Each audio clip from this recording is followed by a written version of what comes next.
Next section. Conditions necessary for the growth of bacteria. Ugh. That's why you gotta know that danger zone. 41 to 140 degrees Fahrenheit. That's the danger zone. Remember that. Conditions necessary for the growth of bacteria. The acronym FATTOM, F-A-T-T-O-M, provides an easy way to memorize these 6 conditions necessary for the growth of bacteria. Okay? Food.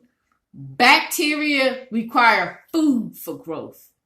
The foods that they like the most are the same foods that people like. Generally, high protein foods of animal origin, such as meat, poultry, fish, shellfish, eggs, milk, and milk products. Bacteria also thrive on plant products that are heat treated, such as cooked potatoes, cooked pasta, cooked rice, tofu, and soy protein foods. Bacteria also grow well in seed sprouts and garlic stored in oil. All these foods are considered as potentially hazardous foods because they promote the rapid growth of bacteria. A lot of them were from the food allergen group too. Acidity. Bacteria generally prefer neutral foods or foods with low acidity. Foods with high levels of acidity deter bacterial growth. This is why vinegar, which is an acid, is used as a preservative in food. So vinegar is acidic preservative and it keeps the bacteria out. All right, so vinegar is good to get rid of bacteria or help get rid of bacteria. Acidity is measured in pH and the scale from 0 to 14. Any food with a pH value of 4.6 or less is considered too acidic for bacteria to grow. Hence, only foods with a pH value of more than 4.6 are considered to be hazardous. There is an inverse relationship between pH and acidity. The lower the pH of food, the higher its level of acidity, and the higher the pH of food, the lower is the acidity.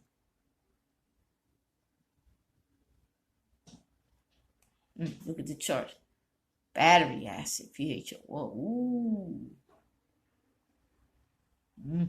Okay, next. Temperature. In general, bacteria prefer warm temperature.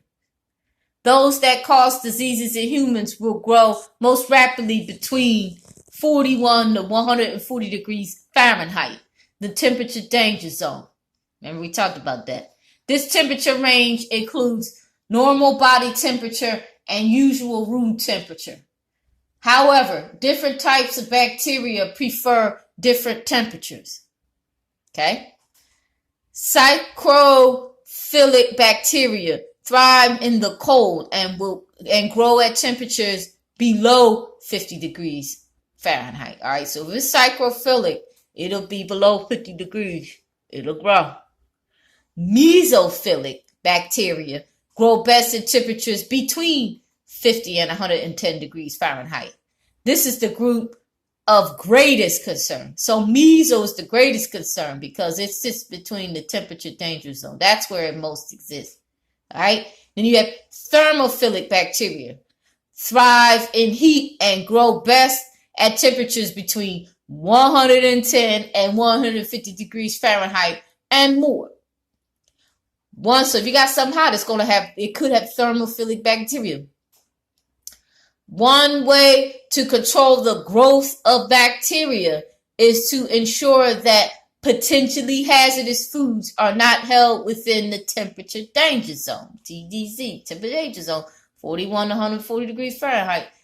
This means that potentially hazardous foods must be kept cold at less than or equal to 41 degrees Fahrenheit or less, or hot at 140 degrees Fahrenheit or more. The rule of thumb is hot foods, hot Cold foods, cold. Time. Bacteria require time to grow and multiply. We just said that every 20 to 30 minutes. They double. When conditions are favorable, one bacteria will split and become two every 20 to 30 minutes. Thus, the more time spent in the temperature danger zone, there it is, 41 to 140 degrees Fahrenheit, the more bacteria will be produced. Oof. It is sometimes necessary to hold raw products without refrigeration during preparation and seasoning. In this case, such preparation must be done as rapidly as possible.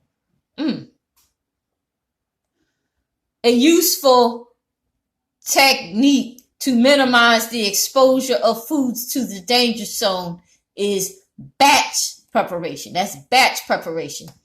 In this method, only enough of a product that can be prepared within a short period of time is removed from refrigeration at any given time. Okay, so you only do just what you need. Oxygen. Some bacteria called aerobes need oxygen from the air in order to grow. Others called anaerobes thrive with no air or oxygen. Still, others will thrive whether oxygen is present or not. These are called facultative. And when you see about food packaging, it discusses sucking air out like CH5b and so on. How bacteria live in there. Moisture. Bacteria need moisture or water in order to survive. They absorb food in a liquid form through their cell wall. If there is not enough moisture, bacteria will eventually die. Bacteria can therefore be controlled by removing moisture from foods by the process of dehydration, smoking, freezing, and preserving with salt or sugar. Foods treated in this manner have very low water content and cannot support the growth of bacteria. In this state, they also become shelf stable. Such foods as dried rice, dried pasta, and powdered milk will have a long shelf life if maintained in dry conditions. The amount of available moisture in a food is measured by its water activity value. Water activity is not the same as water content, okay? So water activity not the same as water content, but rather describes the amount of water available in food for biological activity. Water can be bound up in with other molecules such as fructose or salt, and as such is unavailable to bacteria. All right, so I'll show you how to cut it off. And lastly, here's the chart. Foods that have little water available to bacteria is said to have low water activity. So low water activity has little water available to bacteria. Any food with a water activity value of 0.85 or less, read about that in packaging, that does not have enough moisture to support the growth of bacteria and is therefore safer than foods with high water activity. All right, look at the chart here. Typical water activity of some foodstuffs. One side we have type of product, next side we have water activity. Fresh fruits, 0.9 to 1. Bread, 0.9 to 1. Fresh meat, 0.9 to 1. Okay? So let's see which ones has point value less. These are here are these support the growth of bacteria because they're equal to or greater than 0.5. So after jams and jelly, they have below 0.5. These right here below 0.5.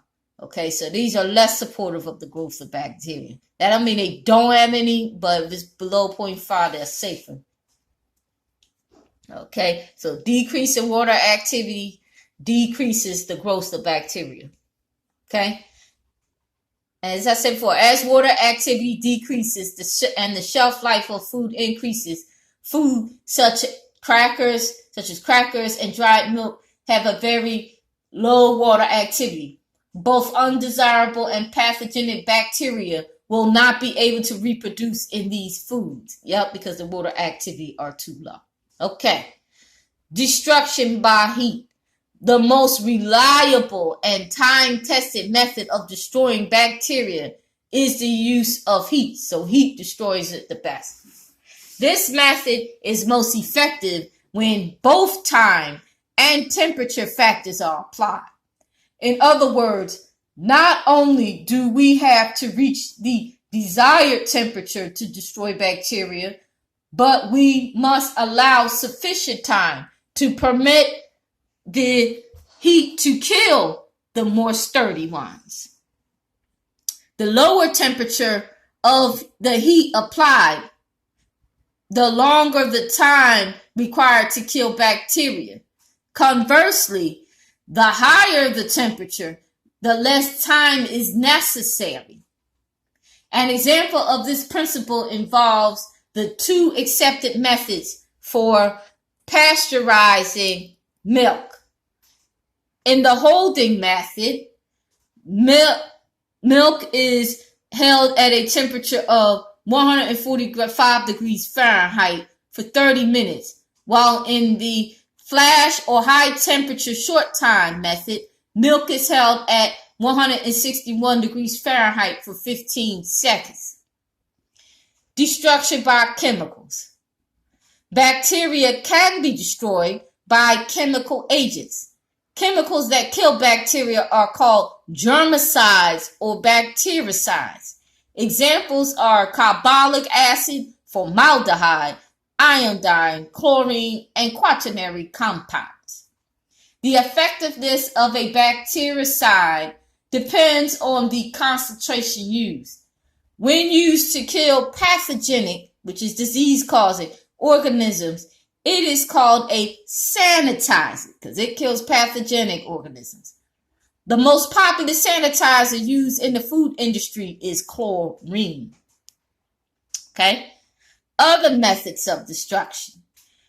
When exposed to air and sunlight, bacteria are destroyed due to the combined effects of the lack of moisture and exposure to the ultraviolet rays of the sun. So the sun can destroy it too. Okay. Refrigeration. Refrigeration of foods does not destroy the bacteria already present. Cold temperatures from 0 degrees Fahrenheit to 41 degrees Fahrenheit will inhibit or slow the growth of bacteria. Thus, a food item will still be safe after several days in a refrigerator, but not indefinitely. Freezing foods at or below 0 degrees Fahrenheit will further slow or even stop the growth of bacteria, but will not kill them. All right, that's all for that.